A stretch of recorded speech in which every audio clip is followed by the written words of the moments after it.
Welcome my people, it's your boy H8, and as you've probably read in the title, yeah, this is a big series coming up. I've bought probably my dream car since I was a kid. I've bought one, I see it on Copart and I had to buy it. It's a Category S, purchased through Copart. I'll do a full price reveal later on, but what you're here for is the juicy info, what it looks like and what the damage is. So here is my 2015 BMW I8 that I purchased through Copart, wrapped in purple, satin purple. Yeah, take that in, look at that, just look at that.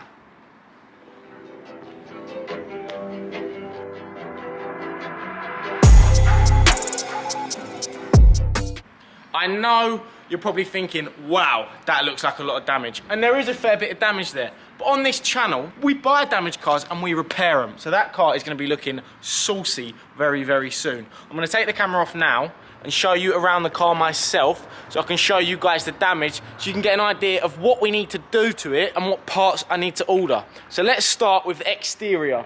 What I'm gonna do is I'm gonna get the wrap taken off. It's actually a grey car underneath, and I'm gonna get it re-wrapped in a different colour. I've had a deal with the wrap company, I think. It's Turo Designs who've wrapped it, and you can tell by this signature logo that is on the petrol cap. So I spoke to them about this car. The wrap is actually 3 years old, so it does need to come off anyway. But yeah, that is going to come off. I might keep it grey. I'm not sure. There's a lot of options and possibilities. I might even let the new owner select the colour for the wrap. So yeah, that's with that. Then each wheel is damaged. I'll show you this wheel here. As you can see, that wheel is definitely not going to be repaired.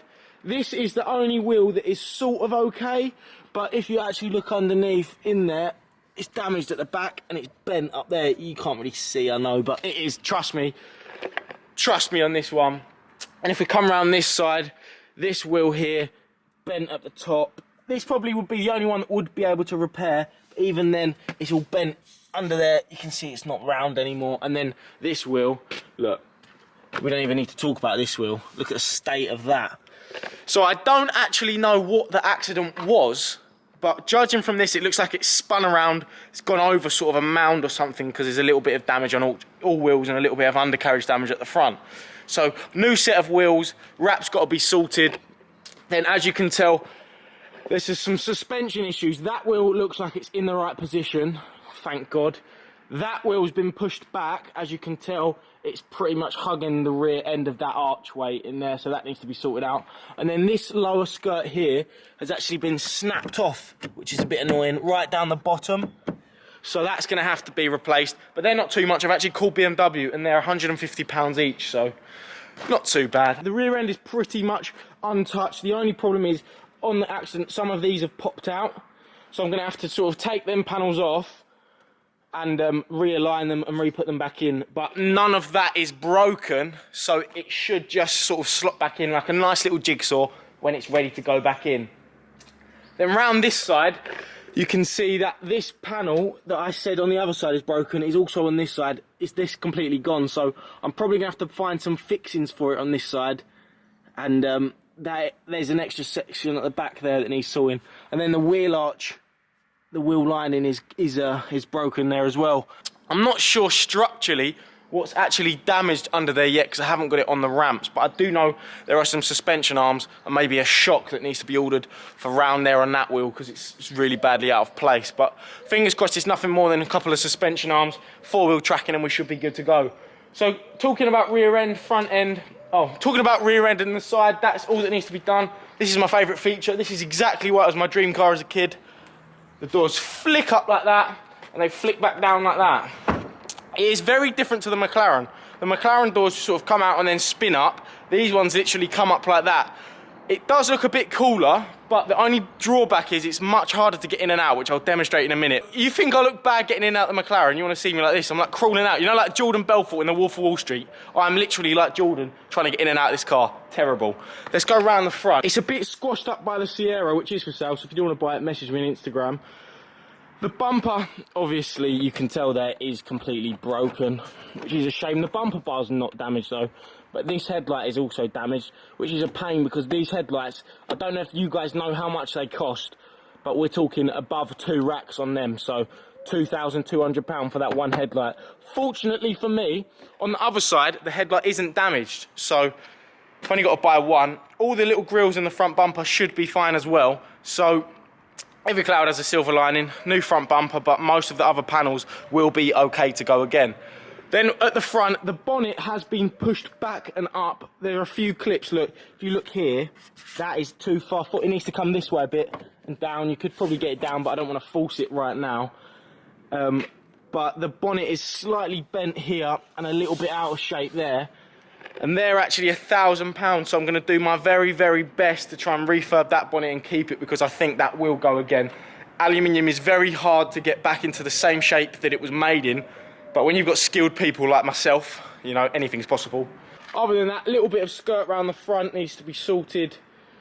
That's it for the front end, but I have noticed one problem, which is a little bit of a problem that I'm a bit worried about. So if we look under here and we pull this bumper back, you can see that the subframe under here is a little bit pushed out of position.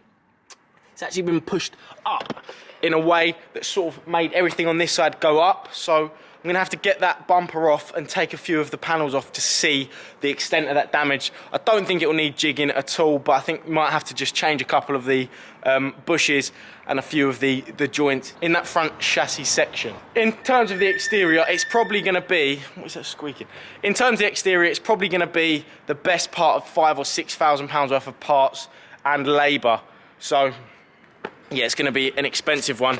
And I'm looking for a set of wheels, if you've got any, So this is a shout out to you guys out there. If you know anybody breaking a BMW i8, or anybody with a BMW i8 that's bit damaged that they want to sell, let me know, because I'm interested. I'm looking for lots and lots of parts, however small it may be. If you can get me it and source it for me, I'll give you a shout out in the video, and I'll be very, very, very thankful for it, because sourcing parts for this is like getting blood out of a stone. There are none about anywhere. There's none breaking in the country, and the only one that is, all that's left is the carbon tub and a couple of seats, so not going to help me out very much. But in terms of the outside, that is all of the damage that I know of so far, but I'm sure we'll probably find some more. Oh, and I'm missing a rear badge as well. Have a guess how much a rear badge is? 30 quid they want for that. Whoa, God. 50-50, nearly won the header. And watch this, look, this is me trying to get in, look. You've got to slide in, it like sucks you in. So, yeah, doors that go up just do something special to me.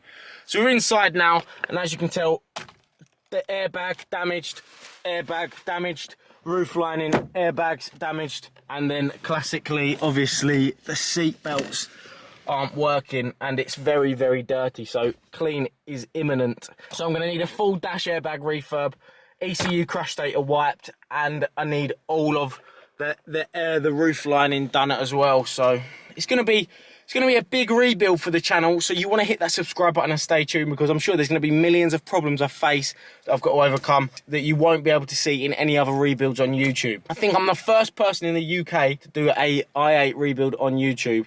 Don't quote me on that, because you'll probably come in the comments with other people, but the inside's actually been wrapped purple, which I don't actually like very much. I don't see why you'd wrap the inside of the car, especially when the seat belts, I don't know if you can see in there, are blue. Doesn't really match. Doesn't really match at all. But each their own, I suppose. But look at that, the door hole, like I can't go, the door's like up to my leg. It's a very weird seating position. You're so low to the ground, a lot lower than the McLaren, to be fair. But the doors are cool. Who doesn't love a pair of doors that go up like that? Oh. And then finally, the last bit of damage is just windscreen. I'm gonna need a new windscreen put in there as well. So the list does seem to be very, very long for this rebuild, but an i8, what else do you expect? It's going to be a good one. I'm looking forward to getting it done and getting it back to its beautiful former glory that these cars are. My dream literally sat right there, shimmering in the sunshine. Right then, this is how you do it. So, doors open on the side like this, flick up like that.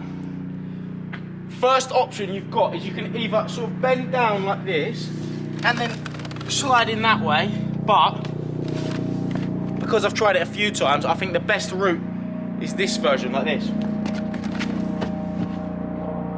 Slide backwards in it.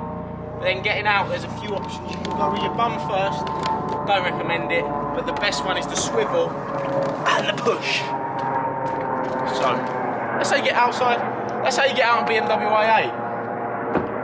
i8. So yes, people, there you have it. The new supercar rebuild on the channel. is a BMW I8. So stay tuned, hit the subscribe button, hit the like button. We've got a lot of content coming on this, and obviously we've got the M4 in the other workshop, which I'm going to be finishing soon as well. And you never know, we might have another supercar on the channel very soon. But the only way you're ever going to know that is if you subscribe to the channel and put your post notifications on. I'm Henry Arnold, guys, and I'll see you guys later.